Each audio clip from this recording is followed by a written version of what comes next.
الحمد للہ وکفا وسلام علی عبادہ الذین اصطفى اما بعد فاعوذ باللہ من الشیطان الرجیم بسم اللہ الرحمن الرحیم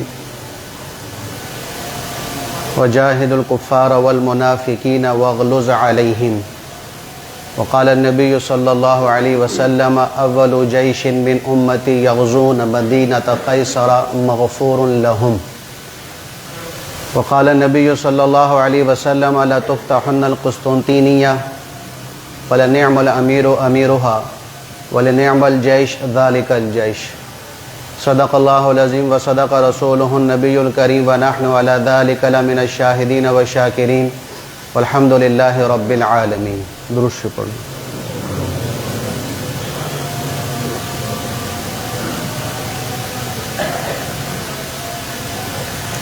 اللہ جل شانہ کی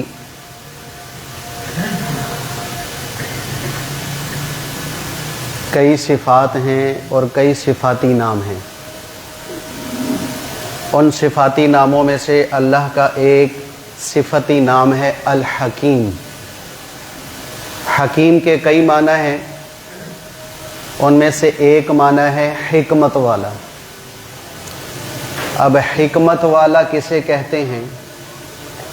حکمت سے مراد کہ تمام چیزوں میں افضل ترین چیز کا علم اس کی تمام صفات کے ساتھ رکھنا، یعنی جتنی بھی اللہ نے چیزیں پیدا فرمائی ان چیزوں میں جو سب سے افضل اور سب سے اعلیٰ ہے اس چیز کو منتخب کرنا، پھر وہ اعلیٰ چیز کیوں منتخب کی، اس میں کیا صفات ہیں، اس میں کیا بھلائیاں ہیں، اس میں کیا خیریں ہیں، ان ساری صفات کا علم ہو تو ایسا علم رکھنے والا وہ حکیم کہلاتا ہے۔ اور وہ کون ہے جی؟ اللہ ہے۔ اس کو مثال سے سمجھیں۔ کپڑوں کے تھان پڑے ہوئے ہیں، یا لوہے کا ڈھیر لگا ہوا ہے، یا پھلوں کی ٹوکریاں پڑی ہوئی ہیں۔ کپڑا والا آیا، اس نے 5-6 تھان دیکھے تو اس میں سے ایک کپڑا نکالا اور نکال کے کہنے لگا کہ یہ کپڑا سب سے اعلیٰ اور عمدہ ہے، پھر اس کی وجہ بتائی کہ کیوں عمدہ ہے۔ اسی طرح لوہے کا ڈھیر لگا ہوا، گاہک آیا، اس میں سے ایک پیس نکال کے کہا کہ یہ لوہا اچھا ہے، اس کی پھر وجہ بتائی۔ اسی طرح 5-6 سیب کے کریٹ پڑے ہوئے تھے، اس نے ایک کریٹ نکال کے کہا کہ یہ کریٹ اچھا ہے، اس کے پھل اچھے ہیں، پھر اس کی وجہ بتائی۔ تو افضل چیز لی، اعلیٰ چیز لی، پھر اس کے افضل اور اعلیٰ ہونے کی وجہ بھی بتائی، تو اس ذات کو کیا کہتے ہیں؟ حکیم۔ اور وہ کون ہے جی؟ اللہ ہے، کہ اللہ حکمت والا ہے۔ یعنی اللہ کا کوئی فعل، اللہ کا کوئی کام، اللہ کا کوئی امر، اللہ کا کوئی حکم حکمت سے خالی نہیں ہے۔ اگر اللہ کا کوئی عمل حکمت سے خالی ہو گیا تو وہ فضول ہوگا، وہ باطل ہوگا، اور اللہ کی ذات فضول کام کرنے سے اور باطل کام کرنے سے جو ہے پاک ہے، منزہ ہے، وہ اس سے ورع الورع ہے کہ اللہ کی ذات سے نہ فضول حکم صادر ہوتا ہے نہ باطل حکم صادر ہوتا ہے۔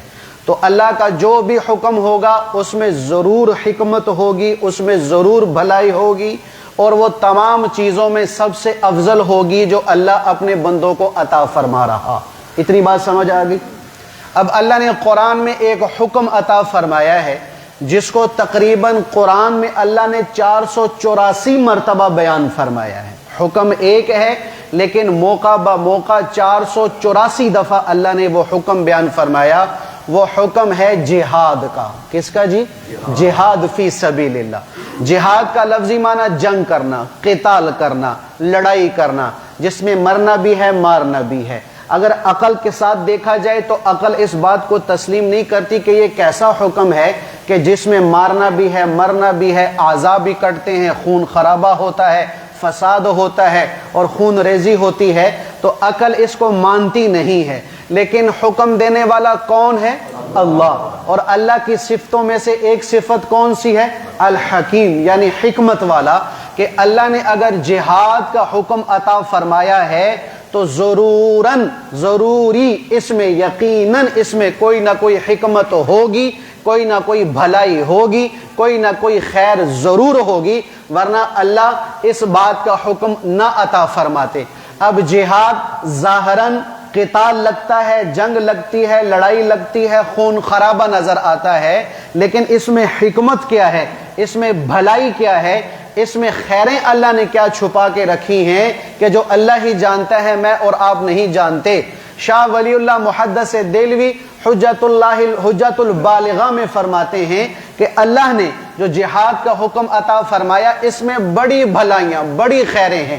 کہ وہ بھلائیاں اور خیریں کیا ہیں کہ اگر تم پورے روئے زمین سے فتنہ ختم کرنا چاہتے ہو، فساد ختم کرنا چاہتے ہو، اور اللہ کا کلمہ بلند کرنا چاہتے ہو، امن قائم کرنا چاہتے ہو، کافر کو ذلیل و رسوا کرنا چاہتے ہو، اسلام اور مسلمان کی حفاظت کرنا چاہتے ہو، اسلام اور مسلمان کو غلبہ دلانا چاہتے ہو، اور اسلام کے پھیلنے میں جتنی بھی رکاوٹیں ہیں ان رکاوٹوں کو ختم کرنا چاہتے ہو، دور کرنا چاہتے ہو، اور ظالم کے ظلم کو ختم کرنا چاہتے ہو، مظلوم کو پوری دنیا سے ختم کرنا چاہتے ہو کہ دنیا میں کوئی مظلوم نہ رہے۔ مظلوم تب نہیں رہے گا جب ظالم نہ ہوگا۔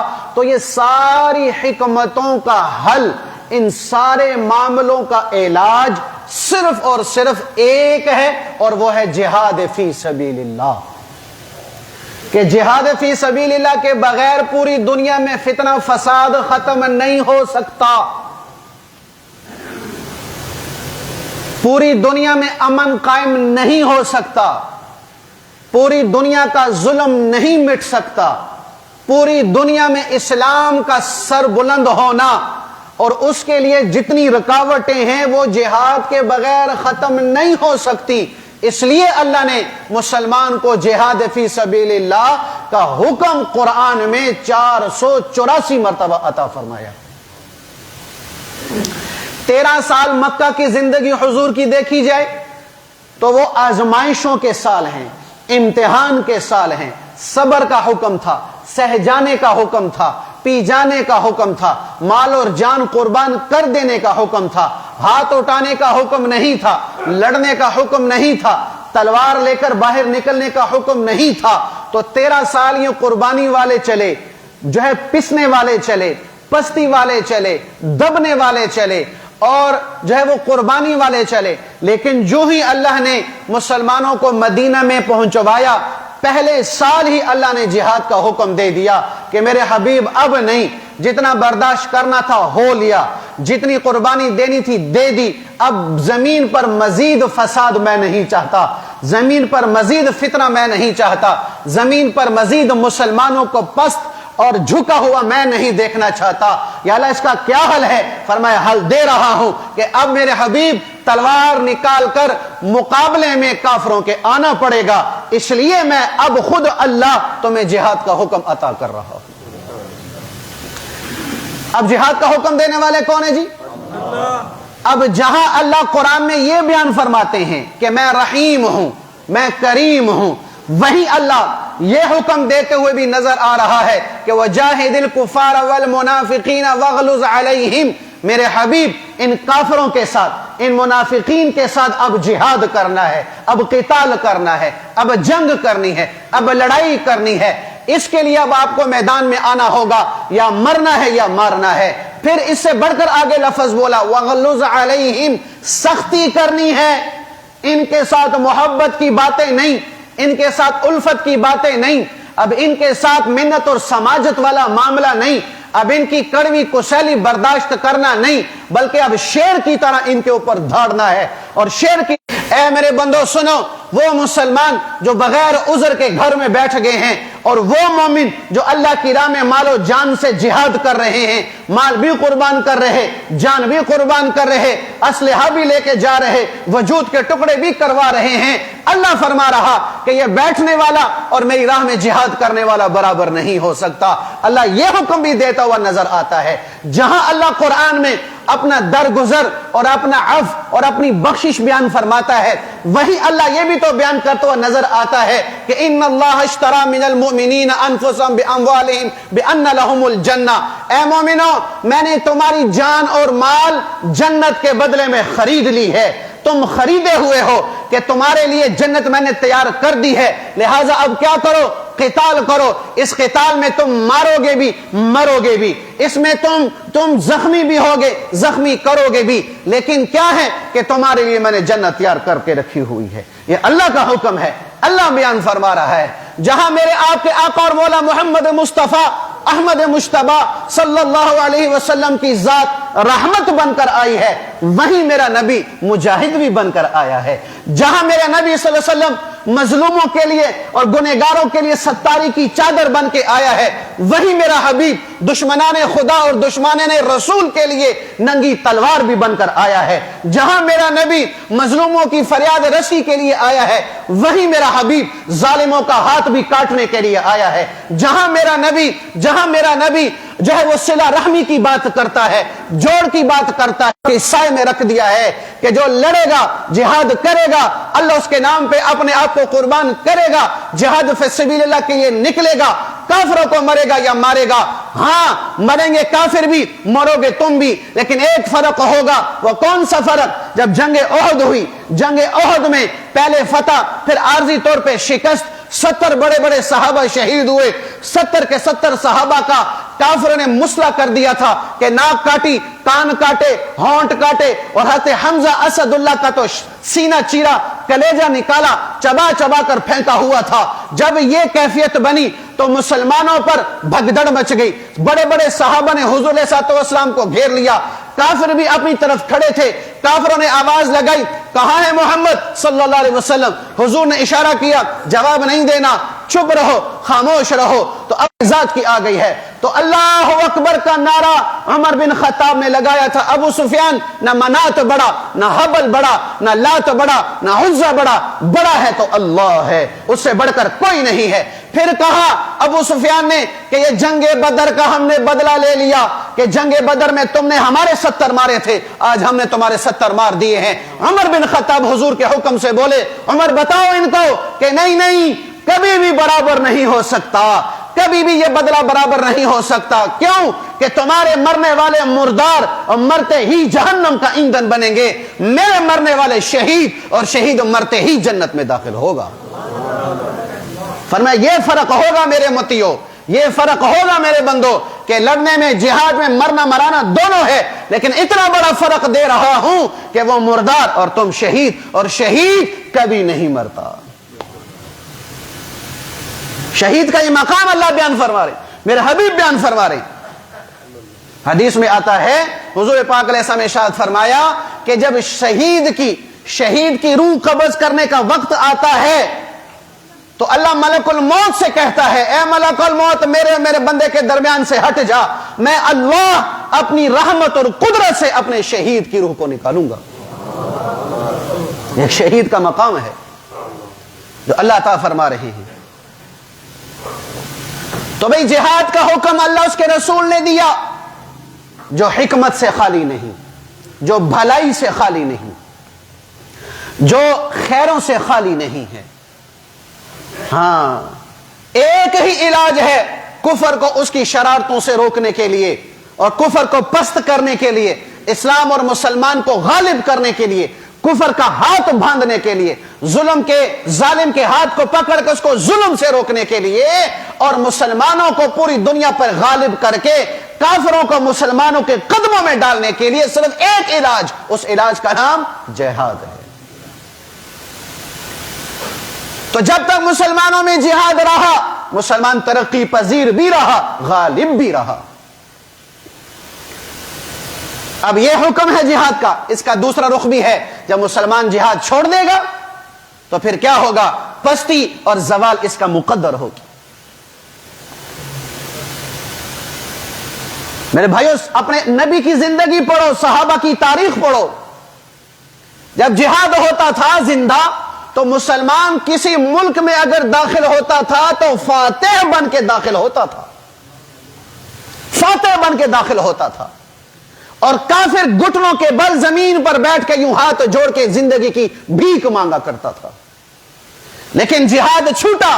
آج مسلمان کافروں کے ملک میں تو جاتا ہے لیکن مغلوب بن کر اور پناہ لے کر, اور مسلمان ان کے سامنے ہاتھ جوڑ کے کہتا ہے پوری دنیا مجھے پناہ نہیں دے رہی, میری تم سے درخواست ہے کہ مجھے پناہ دی جائے.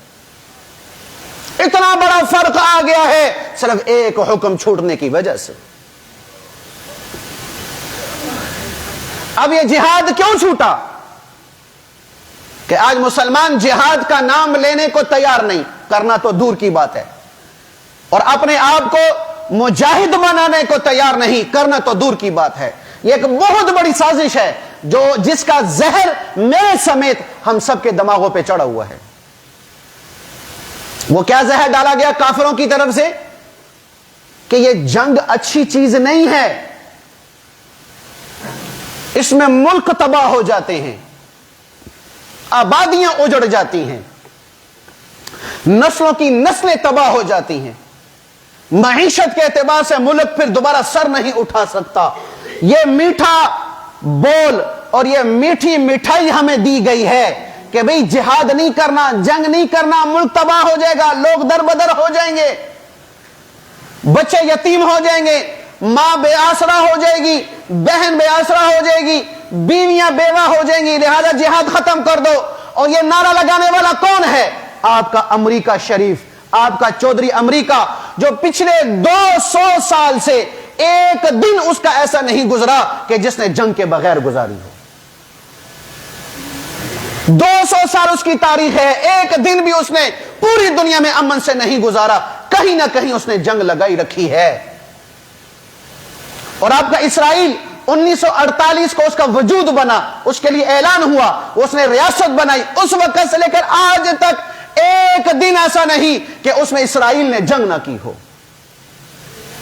ہمیں نعرہ کیا دیا جا رہا ہے مسلمانوں, یہ جہاد اچھی چیز نہیں, جنگ اچھی چیز نہیں, اور 200 سال کی ان کی تاریخ دیکھو, ایک لمحہ ایسا نہیں کہ جس میں انہوں نے اسلحہ نہ اٹھایا ہو اور مسلمانوں کے خلاف وہ برسر میدان میں نہ آئے ہوں, ایک دن ایسا نہیں ملتا. لیکن ان سب کے باوجود جنگ وہ کر رہے ہیں, جنگ ہم نہیں کر رہے, اور جو جنگ کر رہا وہ دن بدن مضبوط ہو رہا, معیشت کے اعتبار سے, وسائل کے اعتبار سے, قوت کے اعتبار سے وہ دن بدن مضبوط ہو رہا, اور جو جنگ نہیں کر رہے وہ دن بدن کمزور اور فقیر ان کے محتاج ہو رہے.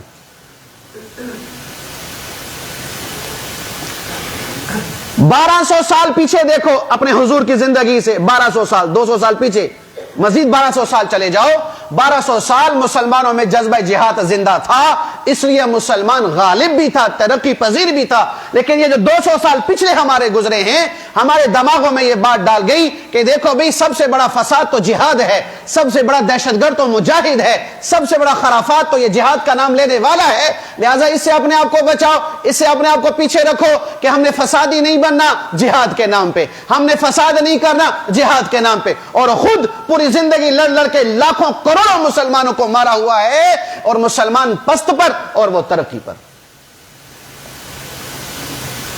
یہ امریکہ کے 3 صدر, بل کلنٹن سے لے کر بش, اور بش سے لے کر یہ جو آیا تھا براک اوباما بھی, اور اوباما کے بعد جو یہ آیا تھا ٹرمپ, یہ 30 سال تقریباً انگریز کے امریکہ کے ایسے گزرے ہیں کہ ان 3 سالوں میں تقریباً 30 ملین لوگوں کو اس نے قتل کیا ہے, 30 ملین لوگوں کو اس نے مارا ہے, اور مسلمانوں کو لولی پاپ دیا ہوا ہے, وہ لڑنا نہیں جے. تو یہ وہ خرافات ہیں جو میرے آپ کے دماغ میں بیٹھی ہوئی, اس لیے مسلمان سے جہاد چھوٹا ہوا, اس لیے مسلمان 1.5 ارب مسلمان ہے اس وقت. پوری دنیا میں اتنا کسی مذہب کی تعداد نہیں ہے, کسی مذہب کو ماننے والے کی تعداد نہیں جتنے مسلمان ہیں, اسلام کو ماننے والے ہیں, لیکن سب کے سب ایک غبارے کی طرح ہیں کہ بیچ میں ہوا ہی ہے بس, اور کچھ نہیں ہے, سمندر کے جھاگ کی طرح ہیں. حضور پاک علیہ السلام نے فرمایا تھا کہ قرب قیامت میری امت کو مارنے کے لیے پورا کفر یوں اکٹھا ہوگا کہ جیسے دسترخوان لگ جاتا ہے, روٹی لگ جاتی ہے, تو پھر آواز دینے والا آواز کہتے بھی آؤ بھی جلدی آؤ بھی, کھانا تیار ہو گیا, تو سارے دوڑے دوڑے آتے ہیں دسترخوان پر بیٹھ کے کھانا کھانے کے لیے. فرمایا اسی طرح پوری دنیا کا کفر دسترخوان لگا ہوگا, اندر لاش پڑی ہوگی بچے مسلمان کی, عورت مسلمان کی، مرد مسلمان کی، آؤ بھی کاٹنا ہے، سارا کفر اکٹھا ہوگا مسلمان کو کاٹنے کے لیے۔ یا رسول اللہ ہم تعداد میں تھوڑے ہوں گے؟ کہا نہیں، تم تعداد میں بہت زیادہ ہوگے، لیکن تمہاری مثال سمندر کے جھاگ کی طرح ہوگی جس کی کوئی حیثیت نہیں۔ یا رسول اللہ کیوں؟ فرمایا دو وجہ سے، نمبر ایک دنیا کی محبت، نمبر دو اللہ اس کے رسول کے نام پہ مرنا، یہ تمہیں پسند نہیں ہوگا، یہ تمہاری کوئی حیثیت نہیں ہوگی۔ آج 1.5 مسلمان 57 ملکوں کی فوج سمیت جو تقریباً 40 لاکھ سے اوپر فوج بنتی ہے، ہاتھ اٹھائے ہوئے، یا اللہ ابابیل بھیج دے، یا اللہ بدر والے فرشتے بھیج دے، اور تم خوش رہے ہو، یا تمہارے ہاتھ باندھے ہوئے ہیں، یا تمہارے اختیار میں کچھ نہیں ہے، یا تم ایمانی غیرت مر چکے ہو، پھر یہ کہو تو ہم تم سے کوئی مطالبہ نہیں کریں گے، تم سے کوئی تمنا نہیں کریں گے۔ وہ ہم سنا کرتے تھے کہ پاکستان کے پاس صرف ایک ایسا میزائل ہے کہ بٹن دباؤ اسرائیل غائب، پتہ نہیں بٹن کون چوکے لے گیا، سمجھ نہیں آ رہی کہ وہ بٹن کدھر گیا۔ بچپن سے ہم سنتے آ رہے ہیں، بچپن سے، کہ ایک ہی بٹن پاکستان دبائے گا تو اسرائیل غائب۔ اب اسرائیل تو غائب نہیں ہو رہا، وہ بٹن غائب ہو گیا۔ اس بٹن کو دبانے کے لیے غیرت چاہیے، ایمان چاہیے، جو ان سے ختم ہو چکی ہے۔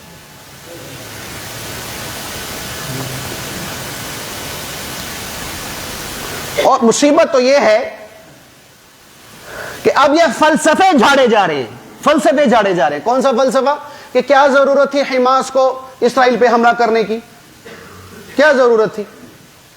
ہزاروں لوگ مروا دیے، ہزاروں بچے شہید کروا دیے، پورا غزہ اڑوا دیا، کیا ضرورت تھی؟ نہتے ہیں، تھوڑے سے ہیں، چند ہزار ہیں اور وہ چند لاکھ ہیں، اور اسرائیل کے پاس ٹیکنالوجی کے اسلحے ہیں، پورا کفر ان کے ساتھ ہے، کیوں ضرورت تھی پنگا لینے کی؟ یہ مسلمان کی زبان سے جملے نکل رہے ہیں، کیوں؟ بغیرتی کی گولی کھائی ہوئی ہے، بڑوں سے لے کر چھوٹوں تک۔ 4 بڑے فائدے حاصل ہوئے ہیں، غور سے سننا۔ جو حماس نے اسرائیل پہ حملہ کیا اور 10,000 لوگوں کی قربانی دی ہے، 10,000 لوگوں کی قربانی، 4 بڑے فائدے ہوئے ہیں۔ کتنے بھائی؟ نمبر 1 فائدہ، اسرائیل پر حماس نے حملہ کیا 7 اکتوبر کو، 5 اکتوبر کو، صرف 2 دن پہلے یہ تمہارا سارا عرب، جتنے عرب ممالک ہیں، ان کی میٹنگیں ہو چکی تھی، تہیہ ہو چکا تھا، فیصلہ ہو چکا تھا کہ اسرائیل کو تسلیم کرنا ہے، اسرائیل کو تسلیم کرنا ہے۔ ہاں سنو غور سے، اور آج کہتے ہیں بھی یہ مولوی صاحب چیخے مار رہے، علماء چیخے مار رہے کہ اسرائیل کو تسلیم نہیں کرنا، اسرائیل کو تسلیم کر لو، کون سی قیامت آ جائے گی؟ ارے نہ مانو ہماری بات، دیوار پہ مار دو، بکواس سمجھ لو، غلاظت سمجھ لو کہ ہم بھونکتے رہتے ہیں، اپنے قائد اعظم محمد علی جناح کی مان لو جو تمہیں پاکستان کا بانی تم سمجھتے ہو۔ پاکستان کے بننے سے 7 سال پہلے 1940 کو علامہ شبیر احمد عثمانی رحمت اللہ علیہ نے اشرف علی تھانوی صاحب رحمت اللہ کے بھانجے علماء دیوبند کا فرزند قائد اعظم کے ساتھ مل کر سب سے پہلے قرارداد پاکستان پیش کی تھی۔ اس میں ایک قرارداد یہ بھی تھی کہ جب تک زمین پر مسلمان زندہ رہیں گے فلسطین والوں کی حمایت کرتے رہیں گے۔ یہ 1940 کو قرارداد پیش ہوئی ہے، کس نے پیش کی؟ علماء نے، شامل کون تھا ساتھ؟ قائد اعظم محمد علی جناح۔ 1948 کو جب اسرائیل کا وجود ہوا تو قائد اعظم کے تاریخی الفاظ یاد رکھنا، انہوں نے کہا تھا کہ یہ برطانیہ کا ناجائز بچہ آ چکا ہے، ہم اس کو کبھی بھی تسلیم نہیں کریں گے۔ یہ قائد اعظم کے الفاظ ہیں، یہ میرے نہیں، مولوی فضل الرحمان کے نہیں، کسی اور عالم کے نہیں ہے، قائد اعظم کے کہ یہ ناجائز برطانیہ کا بچہ ہے، ہم اسے تسلیم نہیں کریں گے۔ اور اسے اگلی بات سنو، اسرائیل جب وجود میں آیا، اس کا جو سب سے پہلا صدر بنا، اس کے پہلے صدر کا بیان کا پہلا جملہ سنو۔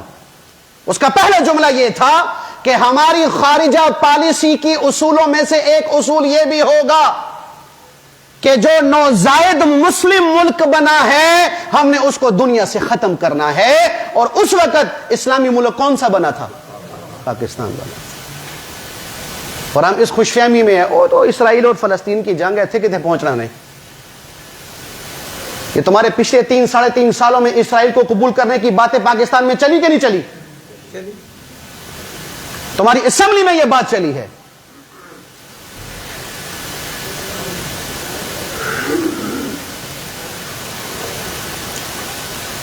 تو پہلی بات کیا فائدہ پہلا ہوا کہ 5 اکتوبر کو تسلیم کرنا تھا. 7 اکتوبر کو حماس والوں نے حملہ کر دیا. تو اس حملے کا فائدہ یہ ہوا کہ سارے جو تسلیم کرنے والے عرب ممالک تھے ان کی تسلیم کرنے کی نیت اور ارادہ بدل گیا ہے. اب 15-20 سال تک یہ بحث دوبارہ نہیں اٹھے گی.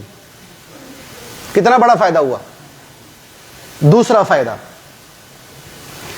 کہ اس حملے سے پہلے پوری دنیا پر ایک ساخت بیٹھی ہوئی تھی کہ اسرائیل بڑا طاقتور ملک ہے, بڑا عظیم ملک ہے, کس کے پیچھے دنیا کا پورا کفر اس کے پیچھے بیٹھا ہوا ہے, اس کے کوئی بال کو بھی بیکا نہیں کر سکتا, اس پر کوئی حملہ بھی نہیں کر سکتا. حماس والوں پہ میں قربان جاؤں, چند ہزار نوجوانوں نے اسرائیل پہ حملہ کر کے پوری دنیا کا دماغ ٹھکانے لگا دیا ہے کہ یہ اتنی طاقتور قوم نہیں جتنی تم سمجھ رہے ہو. اللہ چاہتا ہے سب سے بڑا طاقتور وہ ہے, تو اللہ طاقتوروں کو ہم جیسے کمزوروں سے بھی مروا سکتا ہے. تو پوری دنیا کا ذہن صاف کر دیا کہ اسرائیل اتنی بڑی طاقتور قوم نہیں ہے, اس کو بھی ہلایا جا سکتا ہے. دلیل حماس والوں کا حملہ. تیسرا جو فائدہ ہوا,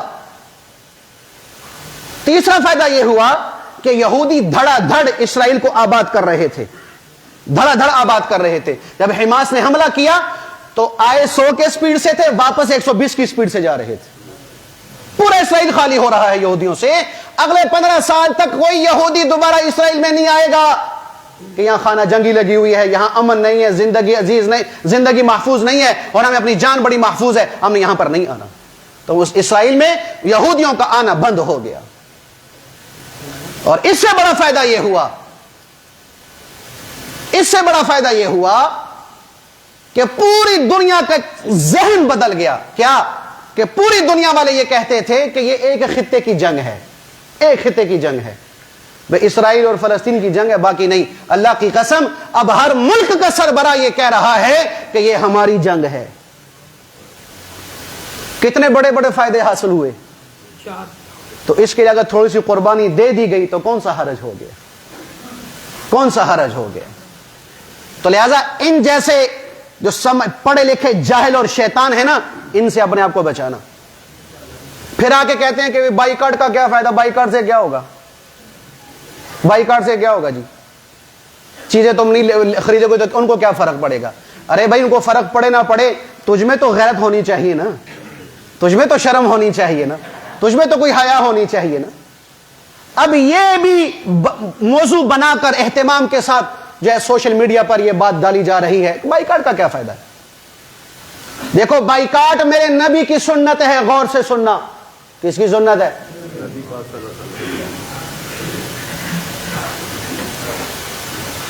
بنو قریظہ یہودیوں کا قبیلہ تھا کہ نہیں, یہ میں نے 5-6 جمعے پہلے بات کی تھی ساری.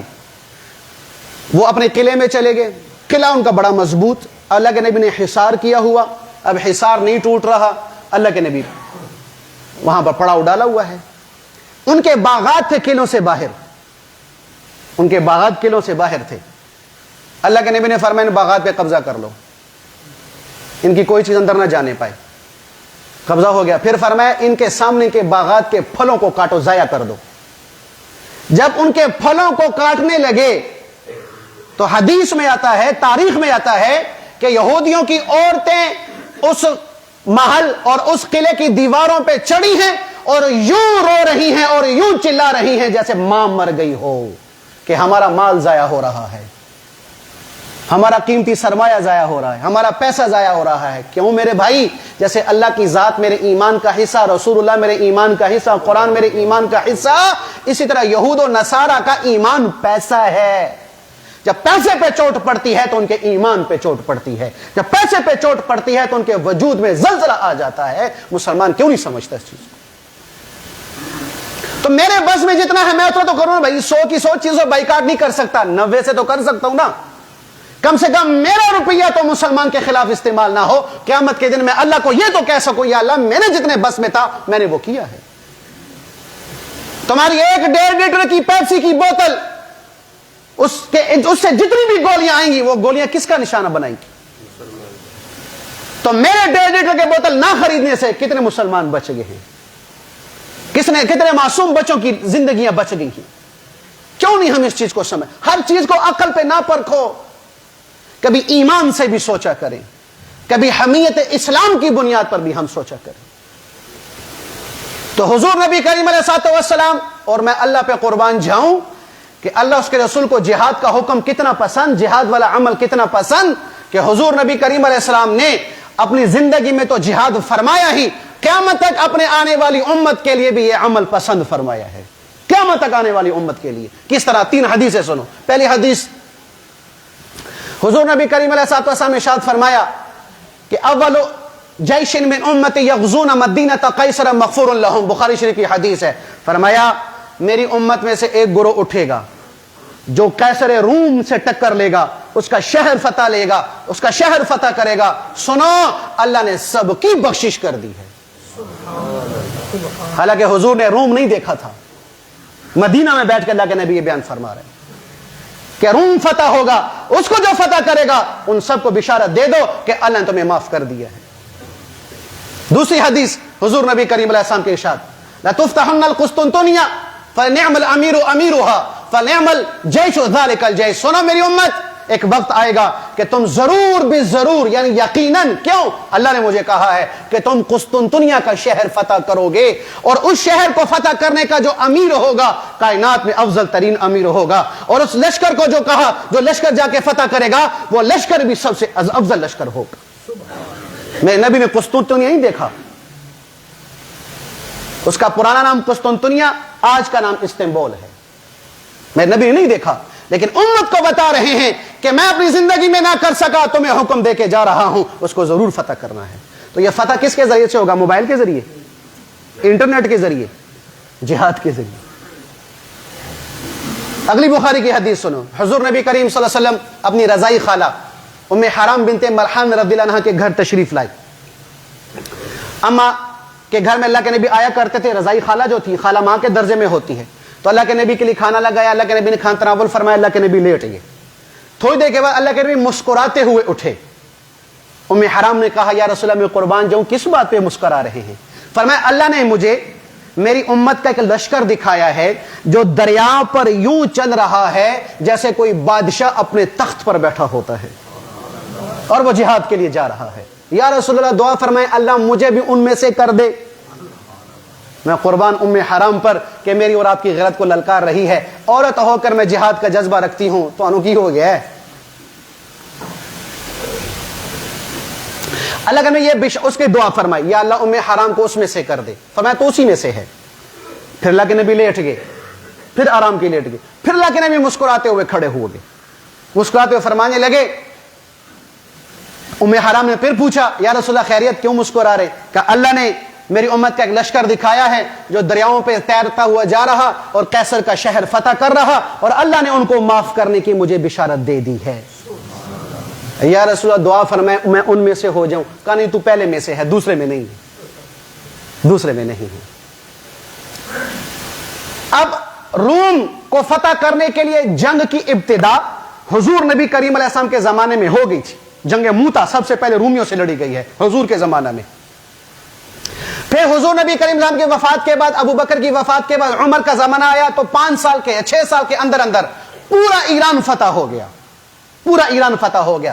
روم آدھا فتح ہوا. کس طرح؟ شام، حمص اور اور یہ مصر، یہ روم کے 2 ٹکڑے تھے. ایک ٹکڑا دریا کے اس طرف تھا، ایک ٹکڑا دریا کے اس طرف تھا. دریا سے اس طرف کا جو ٹکڑا تھا یہ عمر بن خطاب کے زمانہ میں فتح ہو گیا. دریا کے اس پار جو ٹکڑا تھا جس کو قسطنطنیہ اور آج کے زمانے میں استنبول کہا جاتا ہے، وہ بھی روم کا مرکزی مقام تھا، مرکزی جگہ تھی کہ پورے روم اس کو اپنے لیے مقدس اور محترم جگہ سمجھتے تھے، اور اس کو بچانے کے لیے پوری دنیا کا روم اور عیسائی اپنے آپ کو قربان کرنے کے لیے اپنے آپ کو فخر میں سمجھتا تھا کہ ہم سب سے بڑے عظیم ہوں گے اگر اس قسطنطنیہ کی فتح، قسطنطنیہ کی حفاظت میں ہمارا مال لگ گیا یا جان لگ گیا۔ یہ والی پٹی حضرت عمر کے زمانہ میں فتح نہ ہو سکی، کیوں کہ قسطنطنیہ اور عرب کے درمیان، عیسائیوں اور مسلمانوں کے درمیان اس وقت بہت بڑا دریا پڑتا تھا، اس دریا کو پار کرنے کے لیے کشتیوں کی ضرورت ہوتی تھی، اور اس علاقے کا ملک شام کے گورنر تھے امیر معاویہ رضی اللہ عنہ، وہ مسلسل عمر بن خطاب سے درخواست کرتے رہے کہ حضرت مجھے اجازت دی جائے کہ میں کشتیاں بناؤں اور پار کر کے حضور کی بشارت کو پورا کر سکوں، لیکن کسی مصلحت کی بنیاد پر عمر بن خطاب نے اجازت نہ دی۔ حضرت عمر بن خطاب کا انتقال ہو گیا، شہادت ہو گئی، حضرت عثمان غنی رضی اللہ عنہ امیر بنے۔ تو پھر امیر معاویہ نے عثمان غنی سے بار بار درخواست کی، بار بار اصرار کیا، حضرت مجھے اجازت دی جائے، حضرت مجھے اجازت دی جائے کہ میں قسطنطنیہ تک اسلام کا پرچم لے جانا چاہتا ہوں۔ پھر حضرت عثمان غنی نے اجازت دی، ٹھیک ہے بھی اگر تمہارا بیت المال تمہیں اجازت دیتا ہے خرچے کا تو کرو۔ پھر امیر معاویہ نے سینکڑوں کی تعداد میں، ایک روایت میں آتا ہے کہ 900 کشتیاں بنائیں، 900 کشتیاں بیان کی۔ تو پہلا حملہ حضرت امیر معاویہ نے فرمایا تھا 28 ہجری کو، 28 ہجری کو پہلا حملہ ہوا۔ یہ حملہ وہ ہے کہ جس میں مسلمان قبرص تک پہنچے۔ قبرص یہ بھی روم کا ایک علاقہ تھا، قسطنطنیہ کا جزیرہ نما تھا، اس تک پہنچے، اس کو فتح کیا، فتح کرنے کے بعد یہ واپس آ گئے۔ اسی میں ابو ایوب انصاری رضی اللہ عنہ بھی شامل تھے۔ تو لیکن اس سے آگے نہ واپس آ گئے۔ پھر دوسری مرتبہ جب حضرت امیر معاویہ کی حکومت آئی، وہ حکمران بنے، امیر بنے، تو سن 55 ہجری میں پھر حضرت امیر معاویہ نے جو ہے کہ وہ لشکر بھیجا، اس لشکر نے قسطنطنیہ تک رسائی حاصل کی، کئی دنوں تک محاصرہ رہا، لیکن قسطنطنیہ کا قلعہ فتح نہ ہو سکا۔ پھر فتح کیے بغیر یہ لشکر واپس آ چکا تھا، واپس آ گیا۔ لیکن کہنا یہ چاہ رہا ہوں کہ حضور کی اس بشارت کو ہر مسلمان نے سمجھا ہوا تھا کہ ہم نے حضور کی اس بشارت کو کہ جو قسطنطنیہ کو فتح کرے گا جہاد کے ذریعے وہ بخشے اور بخشائے ہوں گے، اللہ ہمیں یہ مجاہد بنا کر اور ہمارے بھی بخشش کا پروانہ عطا فرما دے۔ ہر مسلمان کی یہ خواہش تھی۔ 28 ہجری کو جو قبرص فتح ہوا تھا، امیر معاویہ نے عثمان غنی سے جو جہاد کیا، اس میں ام حرام شامل تھی، اس میں ام حرام شامل تھی۔ واپسی پر وہ اپنی سواری سے نیچے گری، گرتے ہی وہ شہید ہو گئی، ان کی قبر وہیں بنی ہے۔ اس لیے حضور نے فرمایا کہ تو پہلے جنگ میں ہوگی، دوسرے میں نہیں ہوگی، تو دوسری جنگ میں وہ شامل نہیں تھی۔ پھر اس قلعے کو فتح کرنے کے لیے 24 بڑے بڑے مسلمانوں نے حملے کیے ہیں، 24 حملے، سب ناکام ہوئے۔ عمر بن عبدالعزیز رحمۃ اللہ علیہ نے، ہشام بن عبد الملک نے، مہدی عباسی نے اور خلیفہ الرشید نے، بڑے بڑوں نے حملہ کیا، لیکن یہ مقدر اللہ نے کسی اور کے لکھا ہوا تھا۔ وہ کون تھا؟ خلافت عثمانیہ کا 7واں خلیفہ فاتح محمد رحمۃ اللہ علیہ، سلطان فاتح محمد رحمۃ اللہ علیہ۔ اللہ نے اس کی تقدیر میں اس قسطنطنیہ کو فتح لکھنا لکھا ہوتا۔ اب یہ فتح کیوں نہیں ہو رہا تھا؟ قسطنطنیہ کا قلعہ سن لو، کیا چیز تھی وہ، کیا بلا تھی۔ قسطنطنیہ کا جو قلعہ تھا وہ تکونی تھا، اس طرح چورس نہیں تھا، مربع شکل میں نہیں تھا، تکونی تھا۔ اس کے جو سامنے والی جگہ صرف وہ زمینی تھی، اس کے پیچھے 3 دریا پڑتے تھے۔ بڑا دریا پڑتا تھا بحیرہ مرمرہ بالکل پیچھے، اور اس طرف کنارے پہ دریا پڑتا تھا آبنائے باسفورس، اور اس طرف کنارہ پڑتا تھا دریا کا، اس کو کہتے تھے شاخ زرری، جسے آج گولڈن ہارن کہتے ہیں، گولڈن ہارن، کہ وہ سینگ کی طرح بنا ہوا ہے، سینگ کی طرح۔ تو پیچھے سے تو پانی نے اس کو گھیرا ہوا، تو پانی کے ذریعے سے حملہ کر نہیں سکتے، تو اس کو حملہ کرنے کے لیے صرف سامنے سے حملہ کرنا پڑتا تھا، جس نے بھی قسطنطنیہ کو فتح کرنا ہوتا تھا۔ اب قسطنطنیہ کا قلعہ کیسا تھا؟ قسطنطنیہ کا قلعہ کیسا تھا کہ اس کے مین دروازے سے ایک دیوار، پھر دوسری دیوار، پھر تیسری دیوار۔ اب وہ دیواریں کتنی موٹی تھی کہ تمہاری یہ جو نیازی کی بڑی بڑی بسیں ہیں نا، بڑی بڑی بسیں، وہ دیواریں اتنی تھی کہ اس پہ آرام سے 2 بسیں چل سکتی تھی، اتنی چوڑی وہ دیواریں تھیں، تینوں کی تینوں۔ پھر ہر دیوار کے درمیان، پہلی دیوار اور دوسری دیوار کے درمیان 60 فٹ کا فاصلہ تھا، ایک دیوار دوسری درمیان لمبائی 60 فٹ، اور اس کے درمیان 100 فٹ اس نے گہری خندق کھودی ہوئی تھی کہ کوئی پار ہی نہ کر سکے۔ پار نہ کر سکے. ہر دیوار کے درمیان 60 فٹ کا فاصلہ اور 100 فٹ گہری خندق تھی, اور اتنی موٹی موٹی کہ 2 بڑی بڑی بسیں اس پہ چل سکے. پھر اس کے اوپر انہوں نے بڑے بڑے برج بنائے ہوئے تھے, بڑے بڑے برج, 170 فٹ کے لمبے چوڑے موٹے برج بنائے ہوئے تھے کہ جس کے اندر فوج ہوتی تھی اور باہر کے وار کو روکتی تھی. اب پیچھے پانی, آگے دیوار کی یہ کیفیت, سامنے خشکی, اور خشکی کا منظر بھی کیسا تھا کہ تھوڑا سا میدان ہموار, باقی ساری چھوٹی چھوٹی پہاڑیاں اور پتھریلی زمین تھی ساری. اب اس کو کون فتح کرے؟ یزید یلدرم رحمت اللہ علیہ, انہوں نے بھی حملہ کیا تھا لیکن وہ بھی اس کو فتح نہ کر سکے. پھر اللہ نے جس کے مقدر میں لکھی سلطان محمد فاتح رحمت اللہ علیہ, وہ 22 سال کی عمر میں تخت خلافت پر بیٹھا ہے. کتنی عمر میں بھائی؟ 22 سال کی عمر, تخت خلافت بیٹھا, اور ذہن میں وہی تھا کہ قسطنطنیہ لینا ہے. کیوں؟ میرے حبیب نے خوشخبری دی ہے, میرے رسول نے خوشخبری دی. ٹیبل ٹاک نہیں ہوئی, OIC کا اجلاس نہیں بلایا, اقوام متحدہ کو درخواست نہیں دی, مسلمانوں نے کافروں کو خط نہیں لکھے کہ اللہ کا واسطہ قلعہ ساؤں دے دیو. مجاہد بن کر گئے ہیں, جہاد کیا ہے, تلوار سے لیا ہے, مرنے اور مرانے کی نیت سے آگے بڑھے ہیں, تب وہ قلعہ فتح ہوا ہے. سلطان محمد فاتح رحمت اللہ تشریف لے آئے, 2 لاکھ فوج لے کر, 2 لاکھ فوج لے کر آئے. بادشاہ سے کہا, پہلے مذاکرات ہوئے, مذاکرات میں دعوت دی کہ بھی قلعہ خالی کر دو, تم بھی محفوظ, اندر لوگ بھی محفوظ, عزت بھی محفوظ, مال بھی محفوظ. کہا نہیں ہو سکتا, کہ جہاد جنگ ہوگی. کہ ٹھیک ہے تیاری کرو. پھر سلطان محمد رحمت اللہ علیہ نے 3 بڑے عجیب کام کیے, 3 بڑے عجیب کام. پہلا کام کیا کیا سلطان محمد رحمت فاتح نے, کہ اس نے سرنگ کھدوائی. پہلے بالکل قلعے کے سامنے سرنگ کھدوائی, اور سرنگ قریب تھی کہ قلعے کے قریب پہنچ جاتی. کافروں کو خبر ہوئی, انہیں ادھر سے اندر سے سرنگ کھول دی. ادھر سے وہ سرنگ کھولتے کھولتے مسلمانوں کے سرنگوں کے پاس پہنچ گئے اور مسلمانوں پہ حملہ کیا. مسلمانوں کے پاس اندر بارودی مواد تھا.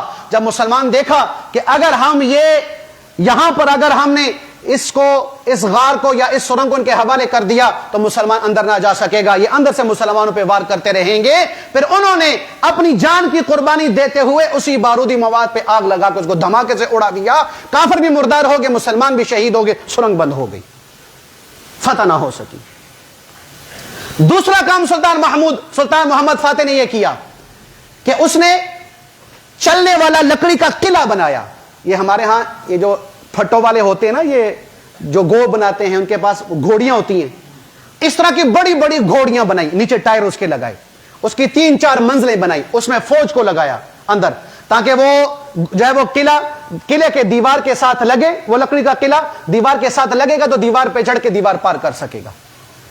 تو یہ قلعہ بنایا, تو اس قلعے کو فوجیوں کے اندر ڈال کر اس چلتے ہوئے لکڑی کے قلعے کو قسطنطنیہ کی دیوار کے ساتھ لگایا.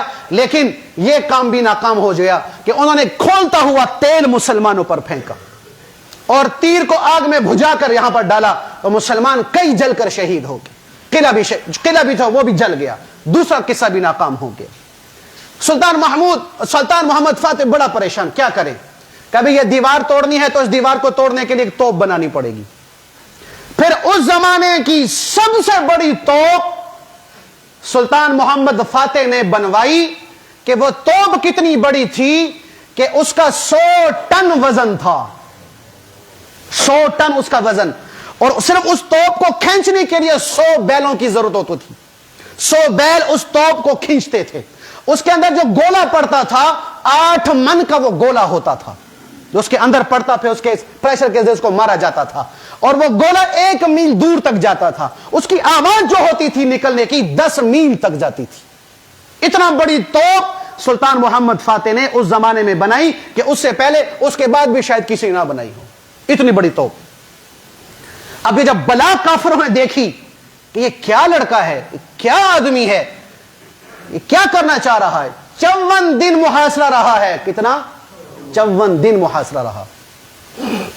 پھر سلطان محمد فاتح رحمت اللہ علیہ نے اس توپ سے گولے چلائے ہیں. گولے چلاتے دیواروں کو شگاف ڈل رہا ہے, لیکن اندر جانے کی کیفیت نہیں بن رہی. کیوں؟ کہ پیچھے سے جو دریا تھے سمندر 3 قسم کے، ان 3 دریاؤں کی طرف سے یورپ سے اس وقت کا جو کفر تھا عیسائی، ان کی مدد آنے کا ڈر تھا کہ اگر وہ پیچھے سے آگے پھر ہم فتح نہ کر سکیں گے۔ کیا کریں کہ اب سمندر میں اترنے کے لیے کشتیاں چاہیے بڑی بڑی، اگر ہم بحر مریرہ کی طرف آتے ہیں تو کشتی کا فائدہ کو نہیں کہ قلعہ بہت دور ہے، اتنا دور ہم گولا نہیں مار سکیں گے۔ پھر بحر اسود، بحر ابنائے فاسفورس کی طرف سے آئیں تو یہ بھی فضول ہے۔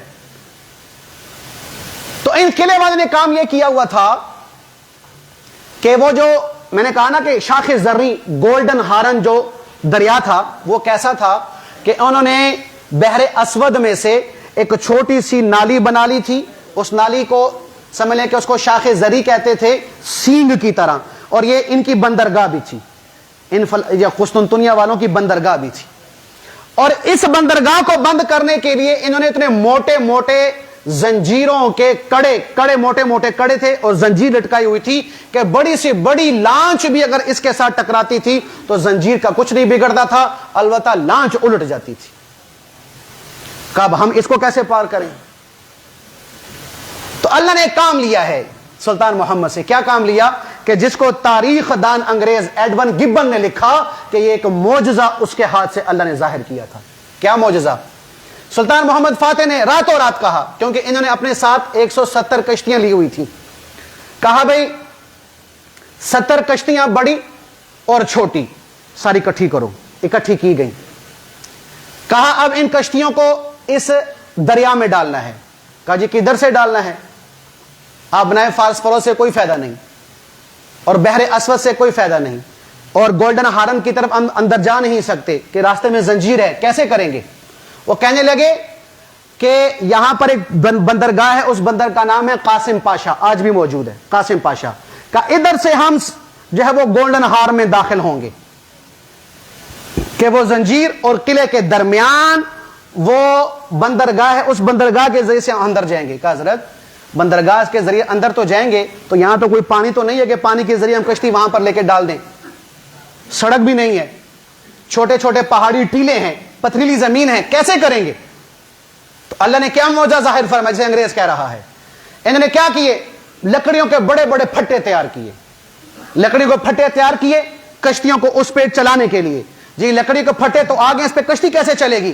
کہا جتنے تمہارے پاس جانور ہیں سارے ذبح کرو، راتوں رات یہ کام ہو رہا ہے، ایک رات میں یہ کام ہو رہا ہے، سارے جانور ذبح کیے۔ کن کی چربی نکالو، ان کو آئل نکالو، چربی لی، ان کا آئل لیا، وہ تختوں پر بچھا دیا، تختوں پر بچھا دیا، اوپر نیچے تختے اور اوپر نیچے وہ جو ہے وہ پہاڑی سلسلے، اس کے اوپر تختے بچھے ہوئے اور اس کے اوپر چربی ڈال دی گئی۔ ان تختوں پر سلطان محمد فاتح رحمت اللہ کے حکم سے 70 بڑی بڑی کشتیوں کو مسلمانوں نے اور جانوروں نے گھسیٹا ہے، ریڑا ہے اور اس کو لے کر گئے ہیں، اور یہ ساری کی ساری کشتیاں اس چیکنے جو ہے وہ پھٹوں پر چلتے ہوئے چڑھائی چڑھتے ہیں، اترتے ہیں، چڑھتے اترتے، پتہ نہیں کس طرح کیا ہوگا، اللہ کی مدد کے بغیر یہ نہیں کر سکتے۔ میرے نبی کا فرمان تھا، اس فرمان کو اللہ نے پورا کرنا تھا، اس لیے اللہ نے سلطان فاتح محمد کی لیے مدد فرمائی کہ وہ 70 کشتیاں ان چیکنے پھٹوں پر چلتے ہوئے گولڈن ہارن کے درمیان میں یہ کشتیاں ساری کی ساری اس کے اندر اتر گئی تھی۔ تاریخ میں کسی نے ایسا ذہن نہیں لڑایا جیسے فاتح محمد نے لڑایا تھا کہ زمین پر اللہ نے خشک زمین پر کشتیاں چلوا دی تھی۔ کیوں؟ ذہن میں تھا مسلمانوں کے لیے قلعہ فتح کرنا ہے، مسلمانوں کو عزت دینی ہے، اللہ ذہن کھول رہا تھا۔